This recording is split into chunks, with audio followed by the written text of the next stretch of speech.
Hello, welcome to Quackalope. Thank you for being here. Today we're bringing you a preview of Solomon Kane from Mythic Games. And no, this is not coming to a crowdfunding platform near you. This is actually a Kickstarter project that retail already delivered. And they're working right now on the retail and public-facing print, which means you can go pre-order your copy of Solomon Kane, available at the link down below. I believe it's Q3 of this year, when they're planning to have everything coming to the people who've pre-ordered this, which means various different expansion packs and a core box. So what that's going to look like is Solomon Kane is a massive storybook game with choose-your-own-adventure, dungeon-crawling mechanics, and a whole lot of different AI and personality. It's one of the most, I'd say, thematic experiences I've played when it comes to miniatures on a board, and it's because it's really unique. Instead of having you just slaughter everyone, it's not a dungeon crawler. It sets up puzzles where you have to talk, engage, interact, move, and manipulate darkness, influence what's happening in the scene, and depending on what you side with and which way you go down these narrative pathways, these books start escalating out of control. You miss giant swaths of story and come to multiple different varied endings depending on the decisions you make. It really is a miniature choose-your-own-adventure story. Well, the thing that I like about it is that, so this is based on the stories by R.E. Howard. It's a Solomon Kane, Puritan, going up against the darkness. But what's unique about this is that it takes place in a physical space, but it also doesn't in chapters where you're focused on the story. But you're not Solomon Kane. Yeah. You are the virtues. You're the virtues of justice, of temperance, of prudence, of courage. And you are trying to, just as the shadows are trying to influence in a negative light the path and the direction that Solomon Kane takes, and maybe he'll succumb to the darkness. As these virtues, these immortals, you're trying to influence his actions. So it's interesting because it's kind of like God mode, where you take yourself out of a story and are trying to slowly influence it without really being in control. So what they're going to have available over for pre-order now is the core box and then modules. So like we were saying, each one of these is storybooks. Some are longer that have multiple chapters, some are more bite-sized 6-hour affairs, and so you decide what you want to commit to. Yeah. And those are going to come in these different cases, these different systems. So you can buy into like 1 or 2 modules before deciding to go all in like you would have done in the original Kickstarter. Let's go ahead and set up what we're doing here and really the 2 stages or phases of the game. You already started talking about the idea of shadows and virtues. We have this more of an atmospheric mode of the game where shadows are rushing through, influencing your dice rolls, making everything more challenging, more painful, more difficult, buffing your enemies. If you have shadows that are around the board and you're also fighting a physical, real-world enemy with a sword, they get stat buffs because of the darkness that they don't observe, but that exists in their space. Yeah, so shadows are thematically, they're not a physical presence. I mean, they are on the board in a physical way for the player, but thematically within the world, they're just meant to signal to those moments of darkness that you feel intrinsically, but you never really speak into being. Like when you're walking down a dark corridor and you feel like you're not alone, or you are in a tense situation and something distracts you and it really is not a good time to be distracted. And the same thing is going to be true with the different virtues that we're playing as: justice, temperance, prudence, and courage. Yeah, like if you ever feel like you have like a calming presence or like this feeling of strength that is outside of yourself, that's kind of symbolically what these virtues are supposed to mean. And so when you're playing the game, you have 2 different elements that you bounce between. As Jesse's already mentioned, the retail pack that's coming out, you can get the core game, then you can get all of these modules. The modules are split up into storybooks. Those storybooks are split up into 1 or more acts. Those acts are split up into chapters. And within that, though, it sounds like a lot of successive content, which it is, but you have the ability to save where you're at. And you can come back in between where, like, if you don't finish a story, it's okay because you can just come back and restart where you're going. But it really has a nice shift between the story section and the scene section. One of the things I had to get my mind wrapped around when it came to Solomon Kane was the way it treats these dungeon crawl-like experiences. I've had some stories that involved talking and negotiating with 2 warring factions fighting with each other. Yeah. I had one where my hands and wrists were bound, and I was every turn just being drugged towards the far end of the hallway. Oh, that's terrifying. And you can't do anything about it. Yeah. You're going through the darkness and you're trying to play cards and buff stats, and every turn, once again, a card flips and you get pulled one place forward. Yeah. It's so innovative. It's so inventive when it comes to the way that it tries to tell immersive storytelling. Agreed. And the game does a fantastic job of that. If you're like me and you love narrative-driven games, you love games that give you atmosphere and make it feel like you're watching a book come to life on the table, that's what Solomon Kane is trying its best to do. Well, what I think is unique is I think a lot of board games, and I think some games coming out are maybe trying to emulate what Solomon Kane has started. But pretty much when I think of a dungeon crawler, or when I think of like a big narrative campaign like this, I feel like some of the decision space is linear. Dudes on the map, slaughter them all. Yes, it gives you an objective. Like if you take Gloomhaven, it's like there are bandits, kill the bandits. Or it says there are too many enemies, run past them. And it tells you what to do. And in Solomon Kane, it sets up a scenario and it says you choose how you're going to interact with it. And then when you make that choice, it says, okay, here are the consequences. And the personalities on the board have different interactions with you and with your environment based on what choices you've made. Yeah. That's the other cool thing. Like, these miniatures could be hostile enemies on the board that you have to slaughter and take down, or they could be your best friends and allies. But you won't know. You don't know that till you've started exploring, which increases the replayability, increases the reason why you continue diving into this. So let's set up, I want to talk them through, because there's so many different ways that this game approaches a round or a story. Yeah. But let's talk through two core bases of a round. You're going to be working through a book here. And usually how a scenario is going to start is a lot of flavor text paired with what is called a in-story or an in-book objective. For instance, this here sets up a choice. So you have, at the beginning of the scenario, setup. Beginning of the setup, you have the story that you're going through. Then you have an initial chapter. It tells you everything that you need, and you go through a story phase. And in this story phase, it gives you context as to what's happening, and it gives you the choice of how are you going to begin your interaction with this narrative. You are always trying to illuminate Solomon's path, because the more it's illuminated, the more he's able to divine what's going on in the world. But even within the story, you have a limit, you have a time crunch.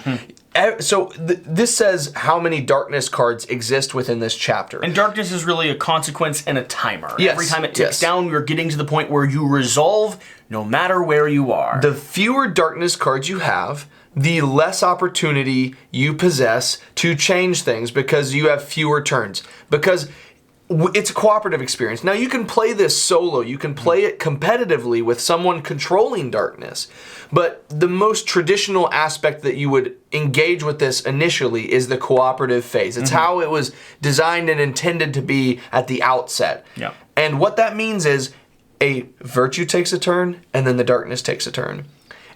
And if the darkness takes a turn, they reveal a card. So if you don't have a lot of cards, you don't have a lot of turns. Yeah. And so it is very much a ticking time bomb. So this is the first basic type of scenario you'll experience. This is going to be a story with a choice. We're trying to do one linear thing. Roll dice, assign dice to different action locations on our board, and add light to reveal our path. These usually last for 3, 4, 5 rounds. They're short, bite-sized snippets into the world. And then we flip onto the next scenario. Now, usually there'll be diverging paths here, moving forward and splitting arcs. And in this case, this is a spawn out. Yeah. And so we just came from a story. Now we progress from a narrative and abstract progression and interaction with the game to a physical demonstration of the world and what's happening. We have a much longer darkness deck that maybe has more turns for us. Yep. But then that's not necessarily comforting, because we have a vast physical space with which we have to interact with it, and then we also have to parse out what's happening. In some of the scenarios we've done, it tells you what's going on, we make a decision, and then the game says, okay, cool, you've made a decision. Now make sure you're right, and make sure you can even divine what you need to do. So on the board here, the main core of mechanics you're going to have is on your turn, you're going to roll 3 dice with various different symbols on them, and you're going to start flipping, manipulating, and trying to control these dice. Yes. Aiding them, lending them to other players, putting them to your reserve, but primarily slotting them into a rotating set of cards, their actions, and core board actions here on your tableau. These dice will slot into locations that have matching symbols that'll resolve result in you taking abilities like moving, manipulating, talking, communicating, adding light, suspending darkness, or spawning your actual presence, which gives you more benefits onto the board itself. So this is the balance of the game. Here we'll continue taking rounds, usually going through anywhere from 10 to 15 darkness phases, which means about 6 to 7 turns per player if you're playing a 2-player game. And throughout the course of that, instead of diving back into the book, you're actually going to be driving into the discovery cards. This deck is also a arsenal of branching choose-your-own-adventure pathways. But instead of larger narrative branching pathways, these are going to be narrative pathways that have consequences in-game in the scene you're currently in. Meaning enemies turning or getting stronger, some things being debuffed, one person running off the edge of the board, villagers screaming and crying about how, oh, they're so evil, they keep torturing us. And you're like, hey, it was just a little head rack. It wasn't honestly that bad. And you deserved it. You stole a line. You deserved it. So that's the other core part of the game. Now, it is hard for me to talk about all of these different experiences because from the books and chapters that I've played in Solomon Kane, every one of these puzzles has been different. Yeah. Some have been classic. Smash and grab, make it to the objective, trigger or explore, and kill the enemies. But a lot of them, and I mean a lot of them, I'd say probably 30% of what I've played have twisted that narrative entirely on its head, doing things that I just did not expect a tabletop, like a miniature dungeon crawl, to do. It's interesting to me because there's some mechanical elements that feel very natural. You have dice allocation, which is this is your action selection for a game. You have the ability to activate your own powers. You have the ability to increase the potential. If you don't have enough, I like it in a cooperative sense because if you don't have a fully optimal turn, you can set up one of your other players to have a better turn because you can donate dice to them. And if you're playing with less than 4 people, you can still use the virtues that you're not playing with and activate some of their core abilities. You always have the full arsenal that you need to achieve what you're doing. But because of the scenarios, because of the choices that you make, how you'll interact with your virtues, how you'll try to contend with the shadows on the board, which are a malignant, constant presence, and how you decide where Solomon Kane is going to take his story. So all of these are, I think the thing I love about it the most, you've mentioned and referenced several times in this video, choose your own adventure. These are based off of the stories of Solomon Kane from R.E. Howard. Like, it comes from that mythology, from that legend, from that basis of literature. But within that, my favorite thing about stories is the idea or potential of not just enjoying what an author or what somebody or a designer creates, but always wondering what would it be like if I was in that world and I could choose how it happened. And that exists here because, yes, they're based on those stories, but how it resolves and how you interact with the world can be manipulated and different. So you can play with the Witchfinder General, you can play with La Ogre, you can play with all of these, the Beast, you can play with all of these narratives that people are familiar with if they know Solomon Kane, but you can create your own version of it. And that feels kind of special. So, getting towards the end of the video here, let's set up a few things that people should consider. We don't want to send people immediately over to grab it. Context for Solomon Kane. For myself, I like this as a 1 or 2 player game. And there's 2 different ways you could play. You could play this with all four of your traits, virtues actually in game, or you could play where you're controlling one and these are primary, secondary boards that you still have the actions to utilize from.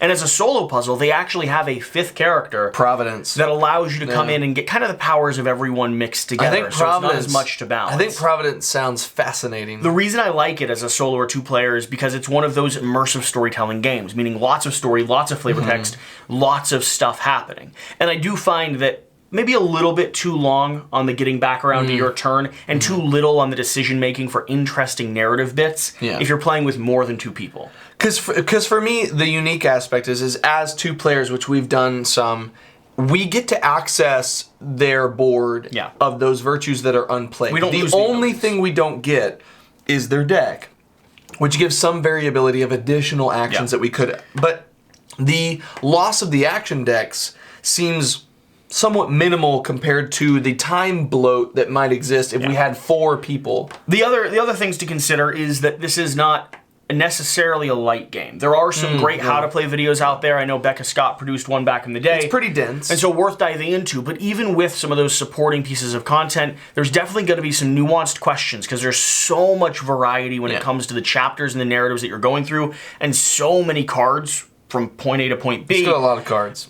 Discerning and figuring out exactly what the game is supposed to do from a game mechanic standpoint is not always 100% clear. I think though, I make narrative choices you when do. push comes to shove. Oh, I mean, and I think we've done that, and I always enjoy that because I think, we've done that with Dark Quarter, did that here. Like, I really enjoy the narrative What works side against me?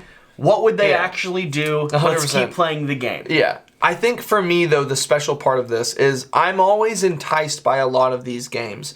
But it feels like on a Kickstarter that when FOMO comes into play, when you're like, but I don't know, I want everything or nothing, because it's exclusive to Kickstarter. It's never coming back. And it's rare when you get a company that operates usually solely in the crowdfunding space to have the opportunity that you find a big experience like this, and it goes to retail. And I think that what I appreciate about what Mythic is doing is the fact that it has the core box available and then those module packs. So you kind of get the Kickstarter experience, but you don't have to have the risk. Well, you can have a smaller thing, and if you enjoy it, fine, get more modules, get more storybooks, and that feels comforting as somebody who is instinctually wants to get everything, but can't always justify it. Sure.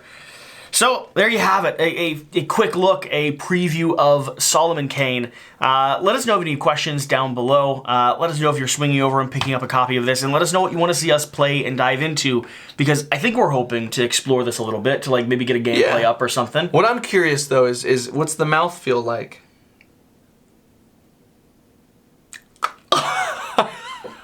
Really not bad. It's really not bad. Whatever the case, whatever you do, remember to do the important thing. Get out and play some games. We'll see you next time. Have a good one, guys. Thank you.